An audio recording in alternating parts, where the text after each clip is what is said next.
Hey guys, Tom here from the Investing with Tom YouTube channel. Welcome back to the channel. If you enjoyed today's video, hit like, hit subscribe, and that way you can see future videos as well. So in this video, we're going to be going through the latest 13F filings from my favorite investors over in the US. Now, if you don't know what a 13F filing is, basically, it's a document that large investors in the States have to file each quarter, and it tells us what companies and what stocks they've been buying and what they've been selling. And it's a really useful tool to follow as small investors to find ideas for new investments, see what our favorite investors are buying, and then do some research on those companies ourselves, and hopefully generate some really good investment ideas. So in this video, we're going to be talking through all of the investors that I talk about every single quarter, which is Warren Buffett, Charlie Munger, Lee Lu, Pabrai, and Spier. And each quarter I also like to give you sort of a new investor that I've just recently started following. So last quarter we talked about Cliff Sosin, who has done like 30% a year returns, probably even higher at this point because he's had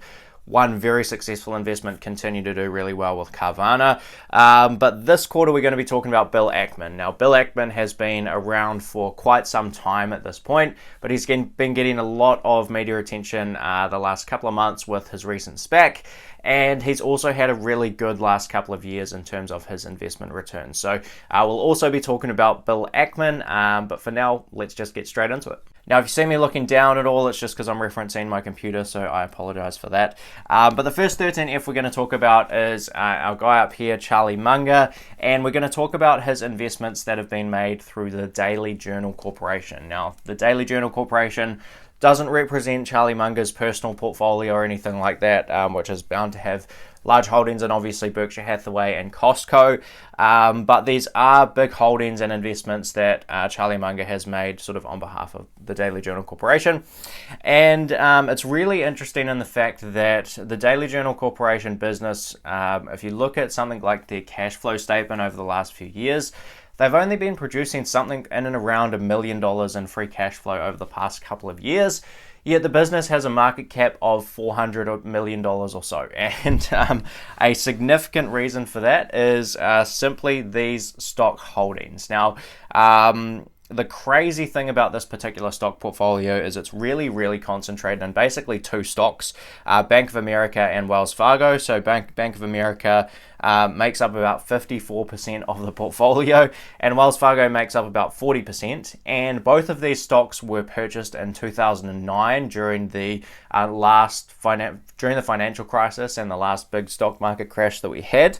And there's really been no change since, and it's provided frankly spectacular returns for the stock. So the stock for the Daily Journal Corporation has gone from about $35 a share in 2009 to almost $300 a share today, and a large percentage of that is due to those two investments in bank stocks by Charlie Munger. So in terms of updates for the last quarter, really nothing, but it's always a cool one to sort of keep an eye on. Now, the next investor that we're going to talk about is the only person that this guy up here, Charlie Munger, has actually ever invested money with, and that is Lee Lu. Now, Lee Lu traditionally makes most of his investments over in China, but over the last couple of quarters, he's had a few investments in the US, and we've been following those in the 13Fs. Now, if we go back one quarter, Lee Lu basically had three investments in the US. The first one being Micron, the second one being Bank of America, and the third one being Alibaba. Now, we've had a couple of changes since then. So the top two positions still remain the same. We've still got Micron and Bank of America as the top two investments. But we have two new investments, and we have the sort of removal of Alibaba. So the entire Alibaba stake has been sold, but we have Facebook and Google, two new positions that have been added, and they're fairly large investments. So I actually don't know how much money Lee Lu is managing at this point, but he's made investments of around $120 to $130 million in both Facebook and Google. And this is sort of an approach that we actually saw Seth Klarman make last quarter. I don't think we've covered Seth Klarman on the channel for a little while, but he also bought Facebook and Google last quarter. So interesting to see a couple of value investors that I really respect making investments in both of those companies. These companies are certainly both on my watch list, but I obviously didn't think it got cheap enough because I don't own shares in any of them, but Lee Lu and Seth Klarman thought it did. So they own both Facebook and Google. So interesting changes to see from Li Lu. So we'll definitely be continuing to monitor that. But pretty cool to see a bit of overlap in terms of our watch lists between mine and Li Lu's, and some of the prices that we were looking at getting interested in these companies as well. We obviously varied a little bit on the pricing, but not too far off. I was getting pretty close, frankly, to making purchases in both of those companies. So definitely be continuing to keep them on the watch list, but that is where Li Lu's 13F is at. Now, next up, we have our friend Mohnish Pabrai, one of the investors that I talk about all the time on this particular channel, and really no surprises in Mohnish Pabrai's 13F. So, firstly, we have a slight increase in his holding in Micron. We have a massive new position, which is Sharesight Growth Properties, and there's been several videos come out about that already. We saw a 13G get filed by Mohnish Pabrai, basically saying that he'd bought at least 5% of Sharesight Growth Properties common stock. And it was one we actually knew about before the 13Fs came out. So we've got a minor change in Micron. We've got a large investment in Sharesight Growth Properties, which is a company I continue to follow as well. I'm yet to make an investment in that personally. And we have a complete exit of Fiat Chrysler. Now, this is actually one that Mohnish Pabrai talked about in a shareholder letter probably sometime in March, I would say. And this one is fairly expected as well. So basically what happened is Mohnish Pabrai has been an investor in Fiat Chrysler since somewhere around like 2012. It's been a spectacular investment for him. He's probably had something like a 7x over that period of time. If you include the spin-off of Ferrari, and if you include all of the dividends that have been paid and special dividends and so on from Fiat Chrysler. But when we got to everything that was happening earlier in the year and is still happening in some parts of the world with lockdowns and so on, you only need a small decrease in revenue to make a really capital-intensive business like Fiat Chrysler go from being modestly profitable to extremely unprofitable. And we saw Fiat Chrysler burn about $5 billion worth of cash, I think it was, over the last quarter. So not surprising to see Mohnish Pabrai selling Fiat Chrysler after talking about it in a letter and saying that he'd sold Fiat Chrysler. So that is where Mohnish Pabrai is at. Mohnish is one of those investors where he does have several investments outside of the US, more specifically India, and I think at least one in Turkey. So not his entire portfolio, but definitely interesting to see how he is approaching his US investments nonetheless. Now, the next investor that we have is Guy Spier. Now, Guy Spier is a close friend of Mohnish Pabrai, and they have some overlap in terms of their investments. And we recently made a video on the channel talking about the top tips that I've learned personally from Guy Spier as an investor. And he's tried to make a liar out of me a little bit here. So one of the things I actually mentioned in that video as an example with Guy Spier is that he has held on to Ferrari shares for much longer than Mohnish Pabrai held them. So Mohnish Pabrai sold those Ferrari shares basically as soon as they were spun out of Fiat Chrysler, or in the sort of following months after. Whereas Guy Spier continued to hold on to Fiat Chrysler and captured about a 3x in that stock. But one of the recent developments that we've got in his latest 13F is that he has actually started to sell down that Ferrari position. So he's dropped his share count by about 60%. He's sold quite a large percentage of that, but it's still actually a 10% holding in his portfolio. So it's still a large position, but he has sold down Ferrari. He's also sold down Fiat Chrysler by about the same amount, so by 57%, close to about the same amount as he sold down Ferrari. And that's probably going to be for similar reasons that's to what Mohnish Pabrai was talking about selling that position as well. So a couple of big changes there. He's also had a few increases in holdings as well. So he increased his holding in Moody's, not a business I'm particularly familiar with, although I know vaguely what they do. The really interesting one for me is he has increased his position in Sharesight Growth Properties by about 25%. Now, we just talked about Sharesight Growth Properties when we went through Mohnish Pabrai's 13F, and I've made a couple of videos on the channel about it as well. But Guy Spier has actually owned Sharesight Growth Properties for quite a long time. He's likely down on the position quite a bit, but he's increased his share count quite substantially following the big price drop that Sharesight Growth Properties experienced. Now, there were only two other changes with Guy Spier's portfolio. Firstly, he also bought Google, so that adds him to the list with Lee Lu and also Seth Klarman as far as investing in Google. Guy Spier hasn't invested in Facebook as far as I know, but he has made one really interesting investment which I am going to have to do some digging on, because I've looked briefly at the company before, but there was nothing that immediately jumped out at me as being, really attractive. So that investment is actually in Twitter. Now, this is not a commonly held stock by value investors that I'm familiar with, but he has made a small investment in Twitter. I must emphasize that it is a small investment. It's not 10 or 20 or 30% of his portfolio or anything like that. It's about 0.65% of his portfolio at the time of filing, but it will be very interesting to see what happens with that Twitter position over time, whether Guy Spier continues to grow that into a larger investment or not. And it'll also be interesting to see whether any other famous value investors follow him into that position over the next few quarters. Now, the second to last 13F we're going to look at, the last one before we go into Bill Ackman's portfolio, is the big one. It's Warren Buffett and Berkshire Hathaway. Now, this is probably the most famous 13F in the world, the most closely followed, most heavily publicized 13F out there, and even tiny little tweaks in the portfolio often get huge media attention and have the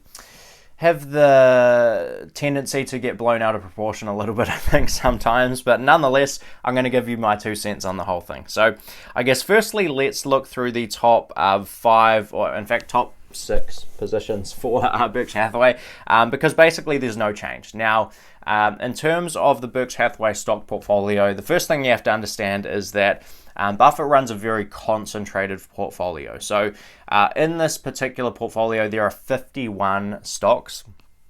But that said, we have around 70% of all of the dollars invested through this portfolio in about the top 5 or 6 positions. So it's very concentrated in those top holdings.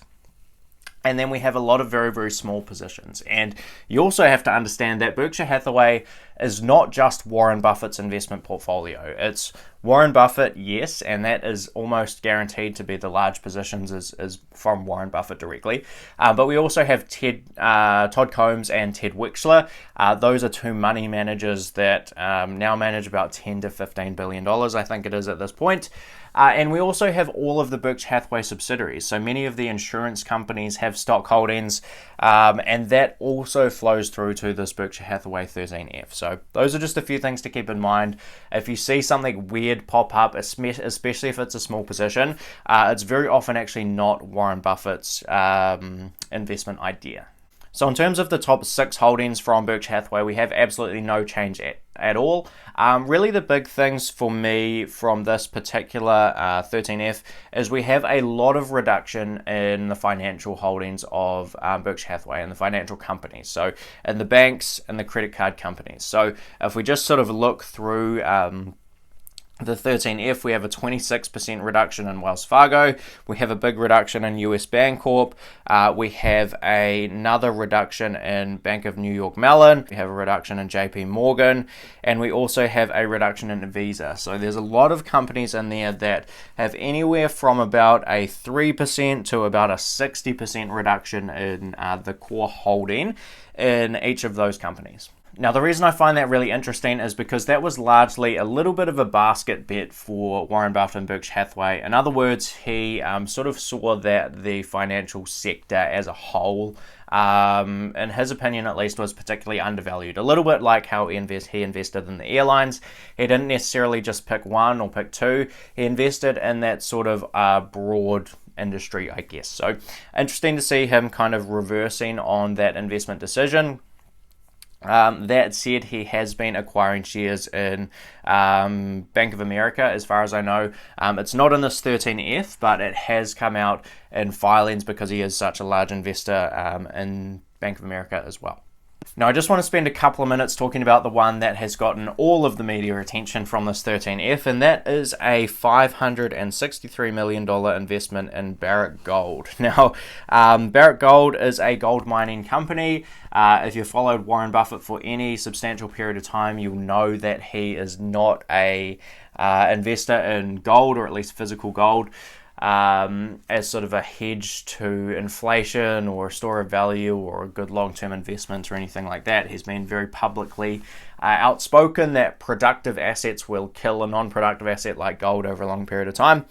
But he has made, or at least Berkshire Hathaway has made, a $500 million investment in Barrett Gold. Now, if I had to guess, which I'm going to guess, I'm going to speculate here, I'm going to hazard a guess that this is either an investment from Ted or Todd. Now, when Warren Buffett himself makes investments, he buys companies that he can hold basically forever. He buys wonderful businesses at fair prices, and he's sort of steered away from the more cyclical businesses and the companies that he may have to sell in 2 or 3 years when they appreciate to intrinsic value. He wants something that he can just hold and have it continue to compound over a long period of time. And in my books, Barrett Gold does not meet that criteria, and it's also not that big a position. So, if we look at someone like Ted or Todd managing maybe $10 to $15 billion, this is maybe a 3 to 5% portfolio bet for one of those two guys, is my sort of guess on the whole matter. Hopefully we get confirmation at some point, maybe at the next shareholder meeting or something like that.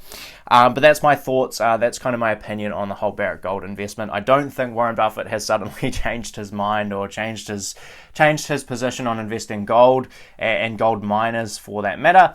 I think it's probably a Ted or Todd investment. Now, the final 13F we're going to talk about is Bill Ackman. Now, Bill Ackman is not just a value investor, but he is also an activist investor. He often buys large stakes in companies in order to get a seat on the board, to do some sort of activism within the company that changes the way that the business is managed in order to create long-term value for shareholders of which he is usually a large one in those companies. So it's very interesting to have a look through the Pershing Square 13F, which is Bill Ackman's investment vehicle.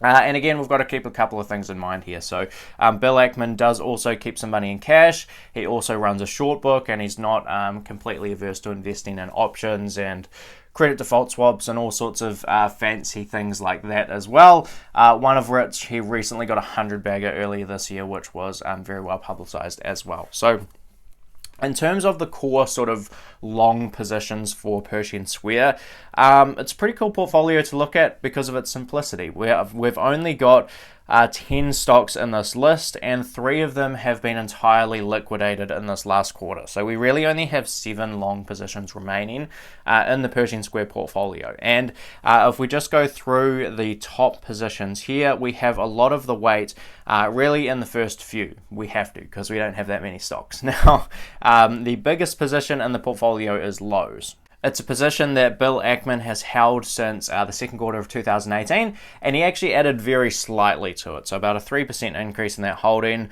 I'm not one to read in too much to 3% changes in a position, but that's what's happening with Lowe's. The really big headline for this particular 13F for me is a 66% increase in his holdings in QSR. Now, if you don't know what QSR is, that is restaurant brands. Now, restaurant brands own a number of restaurant brands, more specifically in kind of the fast food sector. They own the likes of Burger King and Tim Hortons, and they basically receive royalties from those fast food chains. Now, the beautiful thing about that business is that restaurant brands don't really own a huge amount of the physical stores themselves or anything like that. They're a very low capital expenditure business. They're very free cash flow generative and have substantial competitive advantages, as Bill Ackman might say. And it's interesting to see such a substantial increase in his holding there, to the point where he now owns over 8% of the company. So it'll be really interesting to see what he does there. He actually recently filed a 13D filing earlier in the year. A 13D filing is a slightly more complicated version of a 13G filing, which is what you have to file if you own more than 5% of a company. I'm no expert by any means on SEC filings, but my understanding is that typically signals that there's likely to be a little bit more activism as opposed to being a passive investor like you might do when you file a 13G. So really interesting to see that one. He also has a massive holding in Chipotle. This has been an absolute home run investment for Bill Ackman. He's got an estimated average price of around $380 a share. I believe Chipotle is at well over $1,000 a share now. And those are sort of the top 3 long positions for Bill Ackman. Now, in terms of things that Bill Ackman has sold, he has 2 small investments, which I really don't want to talk about in this particular video because they are like 0.3% of the portfolio or less, or at least they were before he sold them. The big one I want to talk about is actually Berkshire Hathaway. Now, Berkshire Hathaway in the previous quarter was a 15% position for Pershing Square. Now, this was fairly well publicized and expected that Bill Ackman was selling out of Berkshire Hathaway. Previously, it was obviously a large position for him, and he exited it in a fairly tame and fairly nice kind of way, I guess. He really didn't say that anything was fundamentally wrong with Berkshire Hathaway or anything like that. He did mention that he'd like to see Buffett put his cash pile to work a little bit more quickly, but really the main reason for that was he saw better investment opportunities elsewhere for outsized returns, for good long-term returns over time. So that's a bit of an overview of the Bill Ackman and Pershing Square Capital 13F, and it's one I will be continuing to follow over the coming quarters. So that's all from me today. I do hope you enjoyed this 13F update. It's a series that I do really enjoy doing on the channel. So hope you enjoyed it, but that's all from me today. So please let me know if there's any other 13Fs you'd like me to do in future updates on the channel. Let me know your sort of key insights from some of these filings. If you think there's anything I'd missed, I would love to hear from you as well. But that's all from me today. So please hit like, hit subscribe, and I will see you in the next one. Cheers.